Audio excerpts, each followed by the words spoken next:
এতিয়া আগবাঢ়িছোঁ পৰৱৰ্তী কাৰ্যসূচীলৈ। এতিয়া anyfocus.com-ৰ সম্পাদক সংগীতা শইকীয়া বাইদেৱে অনুষ্ঠানটোক উদ্দেশ্যি দুআষাৰ ক'ব। তেখেতক মঞ্চলৈ আগবাঢ়ি আহিবলৈ অনুৰোধ জনাইছোঁ। সকলোকে এই এপাহতে নতুন বছৰৰ শুভেচ্ছা জনালোঁ। মই জনাব বিচাৰিছোঁ যে anyfocus.com হ'ল এটা মিডিয়া প্ৰতিষ্ঠান। এই মিডিয়া প্ৰতিষ্ঠানটোৱে 2016 চনৰ 15 আগষ্টৰ পৰা সমাজৰ দায়বদ্ধতাৰ বাবে বিভিন্ন কাৰ্যসূচী হাতত লৈ আহিছে। ইয়াৰ অংশস্বৰূপে আমি এয়া ভূমিকম্প সজাগতামূলক অনুষ্ঠান আজি আয়োজিত কৰিছোঁ। আপোনালোকে সকলোৱে জ্ঞাত যে এতিয়া বৰ্তমান সময়ত ভূমিকম্প এটা প্ৰাসংগিক বিষয় হৈ পৰিছে। কাৰণ আপোনালোকে দেখা পাইছে খুব সঘনে আমাৰ অসম তথা উত্তৰ পূবত ভূমিকম্পই কম্পন আৰম্ভ কৰিছে, যাৰ ফলত আমি শংকিত হৈ পৰিছোঁ। অলৰেডি ভূবিজ্ঞানীসকলেও মত পোষণ কৰিছে যে মানে আমাৰ নৰ্থ ইষ্টটো বৰ্তমান এটা ডেঞ্জাৰ জোনত উপনীত হৈছে। গতিকে এজন সংবাদকৰ্মী হিচাপে বা মানে সদাজগ্ৰত প্ৰহৰীৰ এটা প্ৰতিষ্ঠানৰ অংশ হিচাপে আমিও এনেকুৱা এটা অংশ ল'বলৈ মন মেলিলোঁ। সেই আপাহতে আজি অনুষ্ঠানটো আয়োজন কৰিলোঁ, যাতে আমি স্কুলৰ শিক্ষাৰ্থীসকলক আমি সজাগ কৰিব পাৰোঁ। বিশেষকৈ আজি মই বিশ্বাস কৰোঁ যে আজিৰ শিশু কালিলৈ দেশৰ নাগৰিক। তেওঁলোকে অনাগত দিনত তেওঁলোকে বিভিন্ন ধৰণৰ কথা জানি তেওঁলোকে নিজকে সবল গুণী হিচাপে নিজকে প্ৰতিষ্ঠা কৰি সমাজত এজন সুনাগৰিক হ'ব আৰু সদায় সচেতন হিচাপে নিজকে সুৰক্ষা প্ৰদান কৰিব।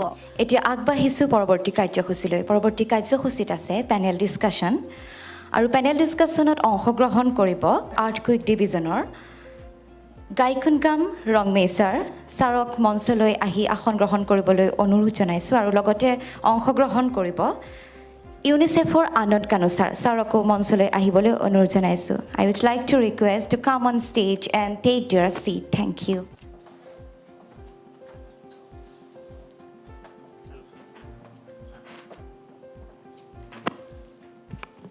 Thank you sir. ইতিমধ্যে তেওঁলোকে আসন গ্ৰহণ কৰিছে। তেওঁলোকে যি বিষয়ৰ ওপৰত আলোচনা চক্ৰত অংশগ্ৰহণ কৰিব, বিষয়টো হৈছে উত্তৰ পূব ভাৰতত ভূমিকম্পৰ বিপদ প্ৰশমন, প্ৰত্যাহ্বান, সুযোগ আৰু সহযোগিতামূলক কৌশল।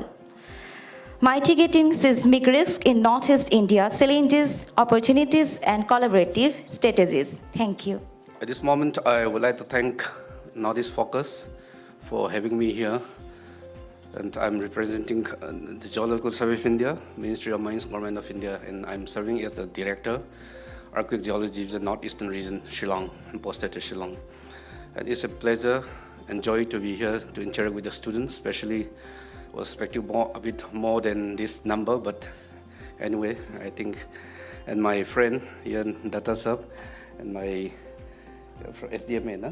Yeah, okay, and our colleagues. And thank you all for coming here.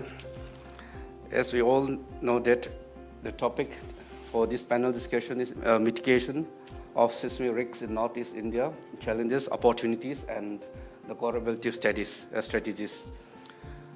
To start with, I would like to talk what is seismic risks mitigations. It's a strategies to, reduce earthquake impacts through resilient building design, strict code to be followed, and also early warning system, retrofitting of the old structures in the old buildings for urban planning, public education, and robust emergency preparedness, which aim to save lives and infrastructure. This is what we are going to talk about, mitigation of seismic risks, opportunities, challenges, and collaborative strategies. Next. Let's see, I have 2-3 slides only, just basics for the students and for those who are present here. This is a seismotectonic map of Northeastern region, NER, and that one, and in 2025, the entire India has been rezoning. And previously it was up to 5 seismic zones, but 2025 BIS code, we have rezoning the whole India into 6 seismic zones. And the entire Northeast region, including the Himalayan, we are falling under seismic zone 6 of 2025. And we are at the highly vulnerable part, talking about regarding the earthquake. So entire Northeast India, we are falling under seismic zone 6 now, since 2025. We are no more under 5 now, we are falling under zone 6, which is one of the highly vulnerable area prone to earthquake. And this, this right side down, this red dot, all those are, earthquake numbers, earthquake points, occurrence earthquake that we have collected data from December 2024 to December 2025. And that circle, that is accumulations of the earthquake. It is in part of northeast region, Gangtok, and this another one is in Assam. So which indicates that there are lots of, more than 3 magnitude earthquakes are concentrating in the northeastern region. And you can see the blue line, those are, concentrated in a line, the pattern in a pattern, that the other map in the central map. So this all are indicating of the seismicity. We are actively into, the regions is actively, seismically very active, showing this earthquake data since 2025, up to 2025 December. And that is the zonation map that recently developed by this one, Government of India. And as I said, we are falling under zone 6 now. And that other one, that is, all the faults, because students, what is earthquake? Just, I want to put some questions. Yeah, let us interact. No? What is earthquake? You can say it's a shaking of earth. Earthquake is nothing but it's an energy release, accumulated energy on the subsurface, released through what? Weak plains or fault. That is called fault or weak plains. In northeastern region, we are having lots of fault. The major that some of the major fault that includes Dauki, well-known Dauki fault, and second one is Yo Kopili, and seismically very active Kopili. And Kaladand we have in the northeastern part of this one, Bangladesh and towards Mizoram. Kaladand we have, and in Manipur we have CMF, that is Churachampur Mau fault. These are some of the active fault in northeastern region. That map is showing that Kopili is there in Etaket, just northwest south, that trend, that is Kopili. And recently, just on 5th of this month, you all, I think, felt the earthquake shaking of the earth, 5.7, 5.1 according to NCS, National Seismological Center. It is 5.1. That is in the Kopili fault. And we are experiencing already 2 times last year, Moregaon, no? Last year 5.4 and this year 5.2 again. So this indicates that Kopili fault is actively, tectonically active. And we do not know when it will trigger a big earthquake, but scientifically we don't have any, we cannot predict any earthquake as of now. But still then, we are trying to study this active fault, Kopili fault and all.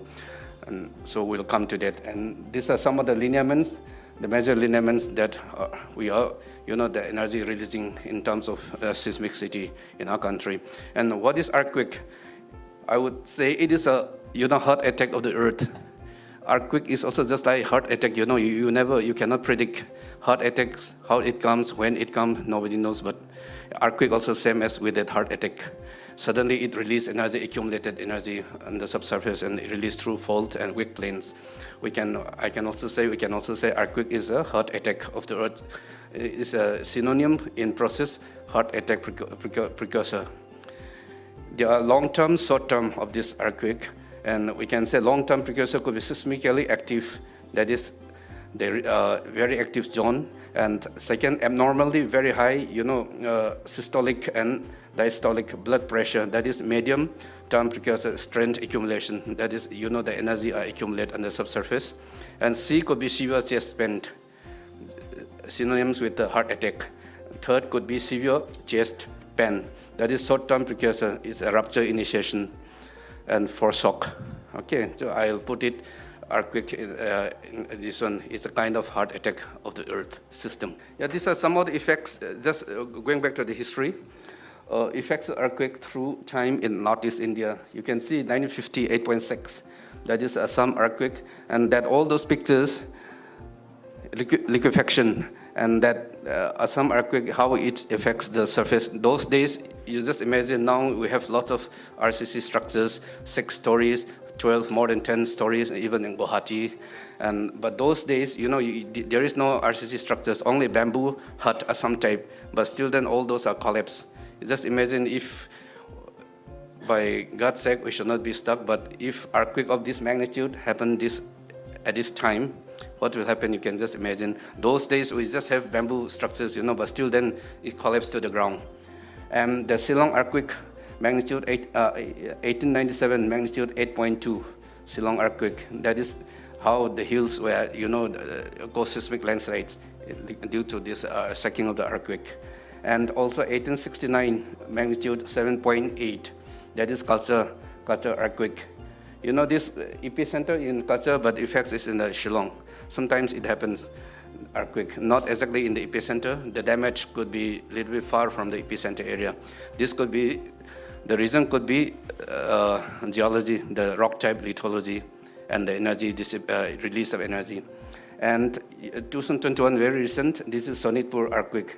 This is very recent, 2021, of magnitude of 6. And 2017, we have 5.6, that is Manu earthquake. Both are in Assam. Sonitpur is very near from here. So these are some of the recent earthquake and the history of this magnitude earthquake are very frequent in our region, especially in northeastern part of the country. Next, please. And this is also a schematic diagram. You can just see before the earthquake and after the earthquake how severe the damage could be. Just for your knowledge, you can just see the before the earthquake power distribution, everything seems to be normal. But after the shaking of the earthquake, tilted, or even the floating tanks and all, and the house have developed cracks and is swinging left and right, and even vertical and this is horizontal, and even the road bench also damaged, and even this storage embankment failure, full of partial bearing capacity. These are some of the just to get some basics of earthquake, how it happens before and after the earthquake. You can just see and you can imagine. And even this one, 1869 this one Kasa earthquake, it is in Silchar, Assam. This is also some of the photographs we have from our Memorial Geological Survey of India. Long back during Oldham sir, he was recorded all these photographs, and we could able to recollect and collect it for our knowledge. Yeah, please, next. And as a nodal agency for macro-seismic survey, Geological Survey of India, these are some of the status. I'll come to that in details. Status map, what we have carried out. So far, for your information, the Department of Geological Survey of India, we are nodal agency only for the macro-seismic. Okay, there are three types of earthquake studies. One is seismic microresonation. Another one is your active fault mapping, and third one is macroseismic and also monitoring of ground motion. That left the map, status map, that is seismic microresonation. So far we have carried out in the entire Northeast. We have completed 17 cities and towns of the Northeast. In Assam, we have completed 5, and some of them are before the SOP. SOP comes into being on 2017, microresonance SOP. Before that, Guwahati city, before the SOP, they have carried out. So after the SOP, we have carried out this Tinsukia, Dibrugarh, Silchar. These 3 cities we have carried out after the SOP, Standard Operating Procedure. Okay, Guwahati and Jorhat, before the SOP, we have carried out. That is a very big scale. And GSI, we are doing on 25,000 scale. We are trying to map the entire city of Northeast India, and we have completed 17 cities. In Assam, we have completed 5. Meghalaya, 1. Shillong, that also without SOP. And Manipur, 1 in file with SOP. And Mizoram, 3 cities completed, Kolasip, Aizawl, and Champhai. And Nagaland, we have completed Kohima, that is without SOP. And Tripura, we have completed 3 cities with 2 cities with SOP and 1 city without SOP. Agartala is without the SOP. SOP means Standard Operating Procedure. And Udaipur city, we have completed recently, 2025, 3 years project. And this one, Dhamanagar also completed.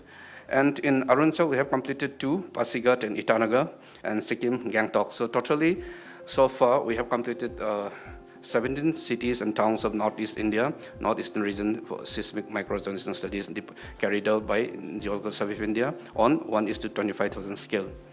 And another one, this right side, the map, status map, that is active fault mapping. These some of the areas we have completed, especially the Himalayan foothills, Arunachal and Assam border. And presently, we are taking up 3 years project in Manipur, that is active fault mapping up to Pul in Izai fault. We want to see that whether that fault is still active or not. Yeah, next. And this is just for the knowledge, how good the effect, and this is comparative of Taiwan earthquake 1999 versus 2024 earthquake. The death and magnitude 21 September 1919, magnitude 7.6 to 7.7. And then 3rd April 2024, about 7.4. Collapsed mid-rise RC buildings and tilted structures near the Chelungpu fault. But in 2024, only tilted and damaged hotel and apartment blocks in Hualien city. So this comparison you can see, those days in 2024. The difference is that this city, this country, they have lots of earthquake-resistant structures. They have restricted building codes, so they are using that one. That's how they are protecting their buildings and casualties. You just see human impact: 2,400 deaths and about 10,000 injured. But in 2024, 17 to 18 deaths and just over 1,000 injuries. So this, what I'm trying to tell to all of us is that we should strictly follow the building codes, existing BIS codes of India when we are going for mega structures, especially the hospital, school, colleges, and the apartment, residential apartment. Some type, that's thumb rule people are using by their own, design. But if you are going for high-rise building, we should strictly follow the building construction codes, which is already available in the websites. And this is just for comparison. And how they are doing in man engineering relations, inadequate detailing, soft, weak stories. But during 2024, because of this modern and well-enforced codes and retrofits, greatly reduced collapse and damages, and also the casualties. Next. A bit about earthquake mitigations. There are two. One is structure and non-structure. In the structure, we need to improve the building code. And number two could be structure retrofitting. That is, the old structures we should stack, and how old this building, and accordingly we have to, as per the design by the design engineers, and we have to repair or retrofitting the old building and reconstruction if possible. And in non-structure, we need to upgrading the emergency response capacity and public awareness and training, and land planning. Land use planning, this is very important. India, we are rising populations, and now we are fighting for the space. Every cities and metros, we are fighting for the space. That's how, especially in hilly areas like Northeast, due to increase in population and lack of space, we are going up to the hills, especially in this one, Nagaland and Manipur and Mizoram. And also, we have to support the implementation agencies like the state SDMA and building state constructions company. We also support, and also insurance for the damage and anything that we should encourage to pay the insurance also, and rehabilitations, all those things. Next. And way forward is we should assessing risks in hazard location, relation populations, property, and natural resources.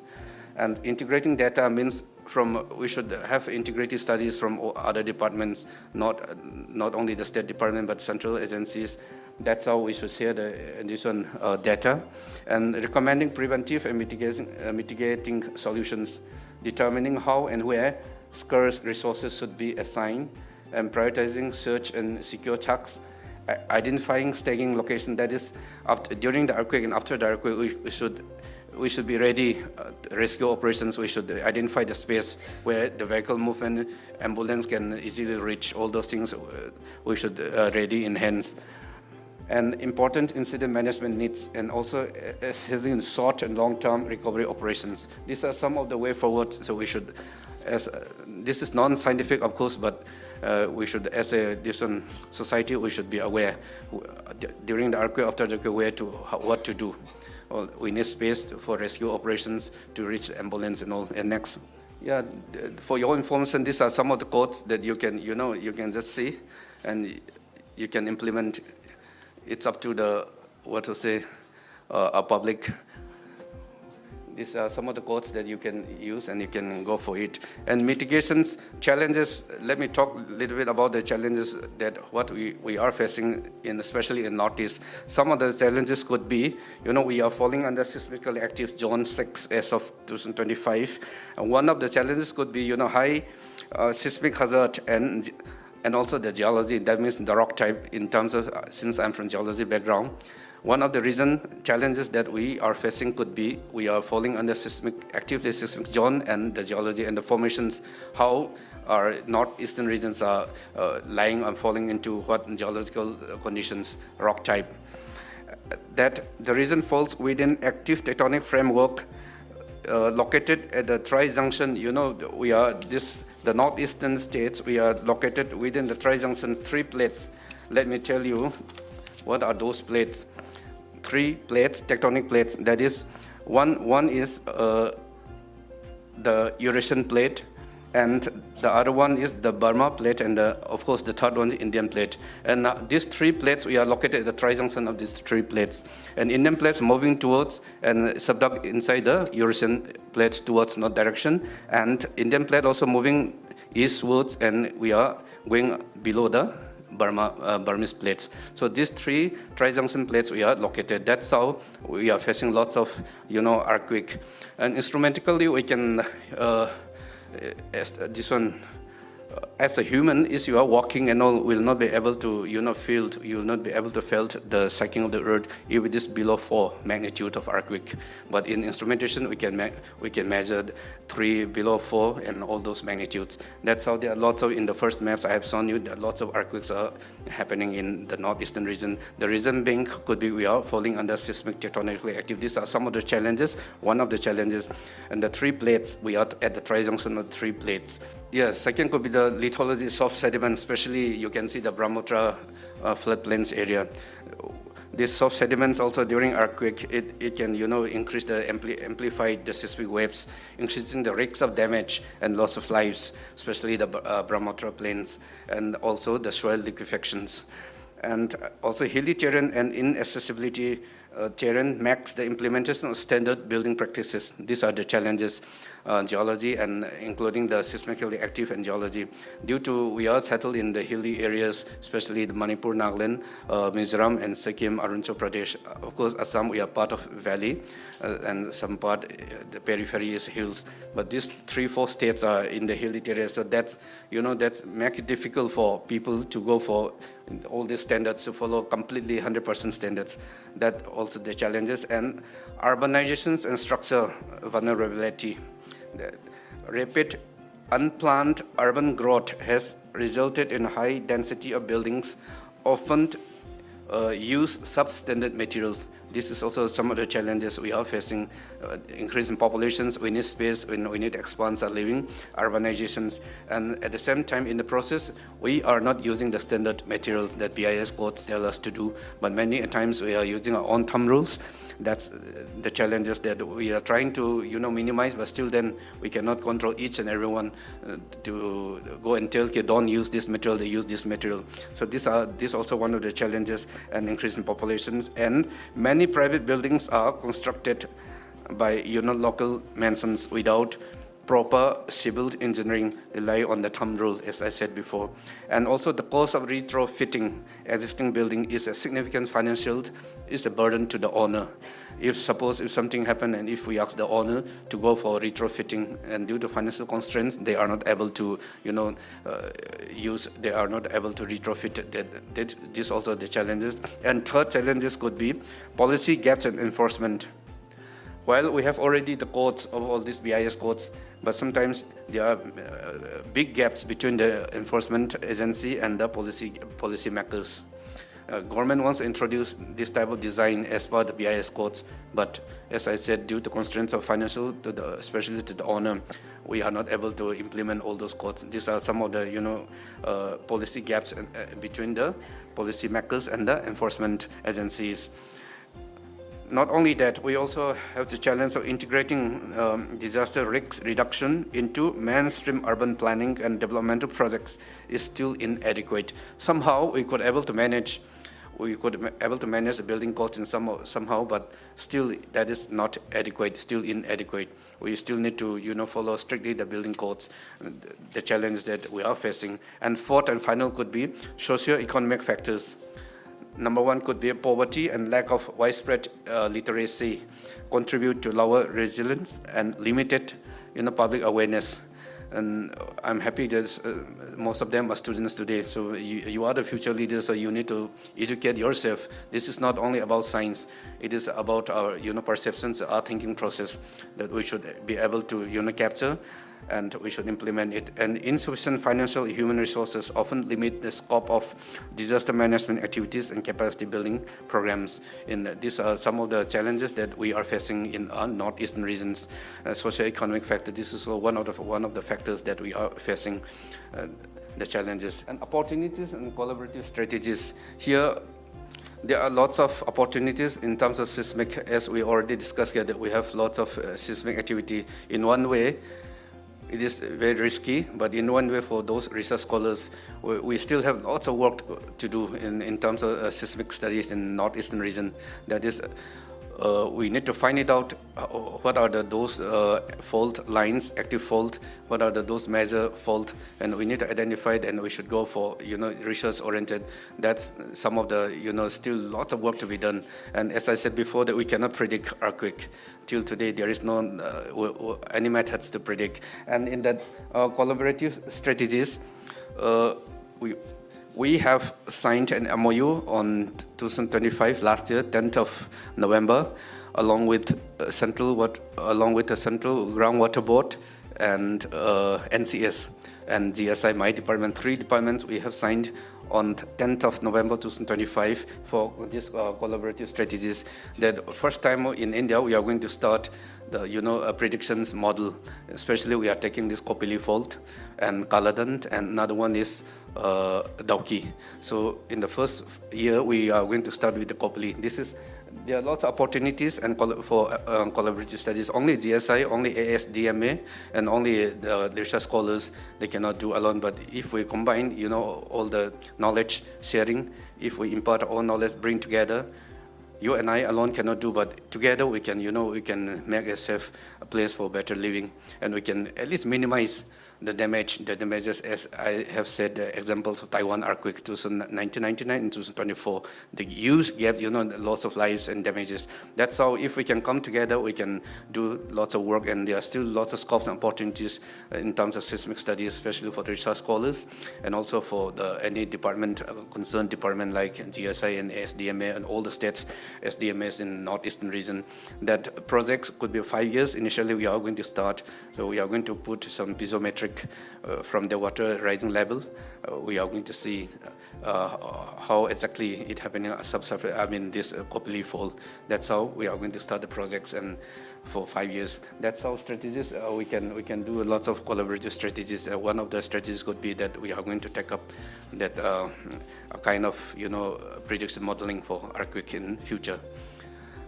I think that's the end of my presentation for this mitigation seismic risks in Northeast India. Challenges, opportunities, and collaborative studies. Challenges, I have shared 4 points, and opportunities and strategies could be we have to join together and work together to make Northeast India a better place in terms of disaster management.